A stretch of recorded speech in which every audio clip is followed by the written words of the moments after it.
வணக்கத்துக்குரிய புண்ணிய மிஷன் சுவாமிகளே, இங்கே இந்த ஆரண்யத்தினுடைய கர்த்தாவாக இருந்து இதனை ஆரம்பிப்பதற்கு மூலமாக இருக்கின்ற ஆறுமுகம் ஐயா அவர்களே, எங்களுடைய மதிப்புக்குரிய பேராசிரியர் நவரத்னராஜா அவர்களே, இங்கே அமர்ந்திருக்கின்ற பெரியோர்களே, சகோதர சகோதரிகளே, உங்கள் அனைவருக்கும் என்னுடைய அன்பான வணக்கங்கள்.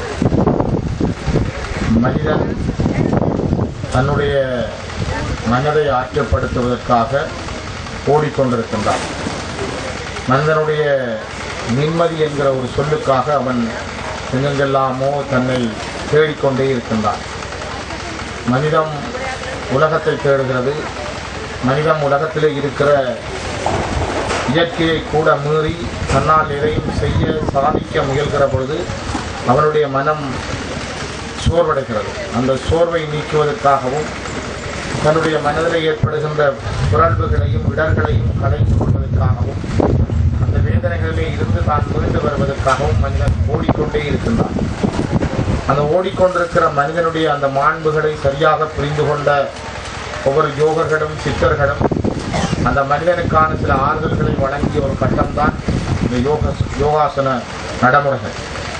சித்தர்கள் அதனை தங்களுடைய மனங்களாலே இறைவனை கண்டார்கள். சித்தர்கள் ஆசைகளை துறந்தார்கள். சித்தர்கள் தங்களுடைய மனங்களை ஒருநிலைப்படுத்தினார்கள். அதனால்தான் அவர்களை அந்த எங்களுடைய மதங்களிலே கூட நாங்கள் மனித குலத்துக்கு அப்பாற்பட்ட சக்தி படைத்தவர்களாக நாங்கள் பார்க்கிறோம். எத்தனையோ நாயன்மார்கள், எத்தனையோ சித்தர்களை நாங்கள் பார்ப்பதற்கு காரணமே அவர்களுடைய மனங்கள் மிக முக்கியமான ஒரு காரணமாக அமைந்தது. ஓடி ஓடி உழைக்கிற மனிதனுக்கு ஓய்வு தேவைப்படுகிறது. அந்த ஓய்வு ஏதோ ஒரு வகையில் அவனை ஆற்றுப்படுத்துகிறது. ஆற்றுப்படுத்தல்களுக்காக அந்த மனங்களை வருடி கொடுப்பதற்காக மனிதன் தேடிக்கொண்டிருக்கிற ஒரு கட்டம்தான் இந்த ஆறுதல்கள். அதற்கான ஒரு பெரிய ஒரு சாமானிய மனிதர்களை கவர்வதற்கான ஒரு பண்ணசாலை போன்ற ஒரு வனாந்தர பிரதேசத்திலே இவ்வாறான ஒரு ஆசிரமத்தை அமைக்க முனைந்திருப்பது என்பது நீங்கள் இந்த மண்ணிலே செய்கின்ற ஒரு பெரிய கைங்கரியம், ஒரு காரணியமாகவே நான் ஆறுமுகம் ஐயா அவர்களையும் அவரோடு இணைந்தவர்களையும் இந்த இடத்திலே பார்க்கிறேன்.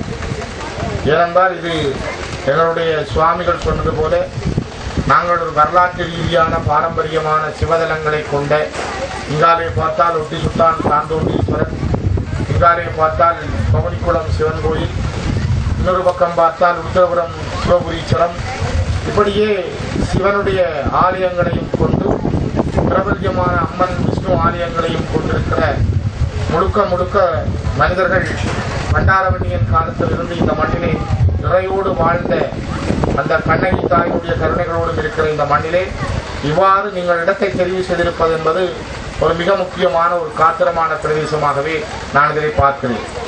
ஒரு குழந்தை பிறந்து அந்த பிறந்த குழந்தைக்கு 31ஆம் நாள் கொண்டாடி பல்லு முளைத்தால் பல்லு கொழுக்கட்டை அவித்து கொட்டி அவருடைய ஏடு தொடக்குகள் செய்து பாடசாலை அனுப்பி அவர் வளர்ந்து திருமணம் செய்து குழந்தைகள் பெற்றுக்கொள்ளும் வரை எங்களுடைய மதம் ஆற்றுப்படுத்தல்களை வைத்திருக்கிறது.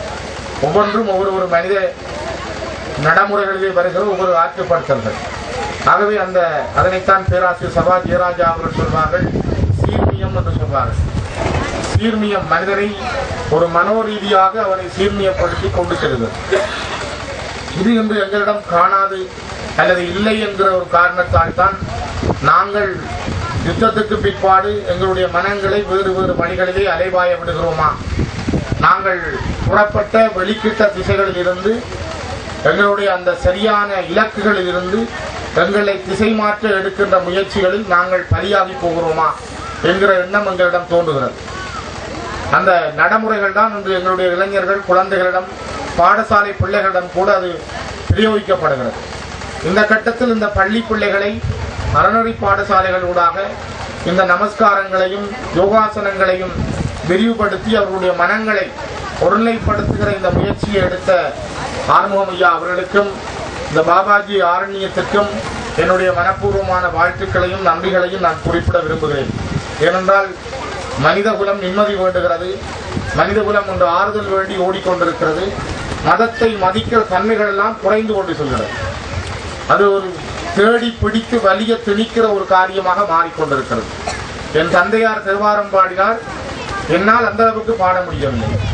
என்னுடைய பிள்ளைகளால் அதைவிட மோசமாக இன்னும் பாட முடியவில்லை. அந்த அளவு தூரம் எங்களுடைய இந்து மதத்தினுடைய தாக்கங்கள் எங்களை விட்டு மெல்ல மெல்ல கலந்து செல்கிறதோ என்கிற ஒரு ஏக்கம் எங்களிடம் இருக்கிறது. பலவிதமான நெருக்கடிகள் எங்களை சூழுகிற பொழுதுதான் அதனுடைய உண்மையை எங்களால் புரிந்து கொள்ள முடிகிறது. ஆகவே அந்த தத்துவங்களை சரியாக நாங்கள் அறிந்து கொள்ள வேண்டும். அந்த அடிப்படைகள், இந்த சக்தி குண்டலினியை வரவழைத்து சித்தர்கள் தங்களுடைய உச்சத்துக்கு கொண்டு செல்கிற பொழுது அவர்கள் வைப்ரேட், உடம்பு அவருடைய நடுங்கி மெல்ல நிலத்தில் இருந்து அந்த ஆசனம் எழும்பி அமர்வதை நான் சில இடங்களிலே பார்த்திருக்கிறேன். ஆகவே அந்த அவ்வளவு தூரம் அவர்களால் அதை செய்ய முடிகிறது என்றால் அதனுடைய ஒரு சிறிய பாகம்தான் எங்களுடைய குழந்தைகளுக்கு நாங்கள் செய்ய வேண்டிய நிலை இருக்கிறோம். ஆகவே இந்த அற்புதமான ஒரு கால வர்த்தமானங்களால் பிளவுண்டு மொத்துண்டு வந்த இந்து மதத்தினுடைய ஒவ்வொரு அம்சங்களையும் சாம்ராஜ்யங்களையும் கருத்திலே கொண்ட நாங்கள் எங்களுடைய அந்த சுவாமிகள் சொன்னது போல கல் தோன்றி மண் தோன்றா காலத்திற்கு முன்தோன்றிய மூத்த இந்து மதம் எப்பொழுதும் ஒரு சாமானியமான மதம். யாரும் வரலாம், யாரும் போகலாம். அந்த மதத்தினூடாக வந்த இந்த சித்தர்கள் தான் எதையும் எல்லோருக்கும் சொல்லி தந்தார்கள். இன்னைக்கு சைனா நாடு கராட்டியை சொல்லுகிறார்கள், சைனா நாடு குங்கு சொல்லுகிறது என்றால் எல்லாமே இந்து மதத்திலே இருந்து சென்ற ஏடுகளை வைத்து அவர்கள் கற்றுக்கொண்டது. அமெரிக்காவின் நாசாவிலே இறங்கினால் நடராஜனுடைய சிலையைத்தான் அங்கே வைத்திருக்கிறார்கள். ஆகவே இந்து மதம் எவ்வளவு தூரம் மிக முக்கியமானது என்பது அவர்களுக்குத்தான் தெரியும். அதனால் அவர்கள் புரிந்த அளவிற்கு அவர்கள் அதை கரப்பாவிலோ நாகசாகியிலோ அவர்கள் மொஹஞ்சதாரோவிலோ கண்டெடுத்த அந்த திராவிட இந்து நாகரிக பண்பாடுகளை வைத்து அவர்கள் உலகத்தை தங்கள் கைக்குள் வைத்திருக்கிறார்கள். நாங்கள் எங்களை இழந்து கொண்டிருக்கிறோம். அந்த இழந்து கொண்டு போற நிலையில இருந்து நாங்கள் மீள்வதற்கு இது ஒரு முக்கியமான காலகட்டம். 18ஆம் போர் என்று நாங்கள் மிக சுருக்கமாக சொல்லிக் கொள்ளுகின்ற இந்த இடம் 18ஆம் போர்ல இருந்து இந்த கனகராயன் குழம்பரையும் எங்களுடைய பண்டைய சைவ இந்து மன்னர்கள் ஆண்ட இந்த பிரதேசத்திலே இவ்வாறான ஒரு பெரிய கைங்கரியத்தை ஒரு நல்ல எண்ணங்களோடும் நல்ல சிந்தனைகளோடும் நல்ல மனித மாண்போடும் ஆரம்பித்திருக்கிற ஆறுமுகம் ஐயா அவரோடு இணைந்த எல்லோருக்கும் உங்களுடைய செயல்பாடுகளுக்கு நாங்கள் என்றென்றும் உங்களோடு பக்கபலமாக இருப்போம். மதத்தை, குறிப்பாக சைவ இந்து மதத்தை காப்பாற்றுவதற்கு காலங்காலங்களில் பலர் ஈழத்திலே தோன்றியிருக்கிறார்கள். அதே போல நீங்களும் இந்த காலத்தின் தேசம், இந்த மண், இந்த வரலாறு தந்த ஒரு கொடை. அதை இறைவன் இன்னும் விரிவாக்க உங்களுக்கு நல்லாசிகளையும் நீண்ட ஆயுளையும் தர வேண்டும். உங்களோடு இணைந்திருக்கிற எல்லோரையும் இறைவன் ஆசீர்வதிக்க வேண்டும் என்று கேட்டு இந்த வாய்ப்புக்கும் நன்றி கூறி விடைபெறுகிறேன். நன்றி.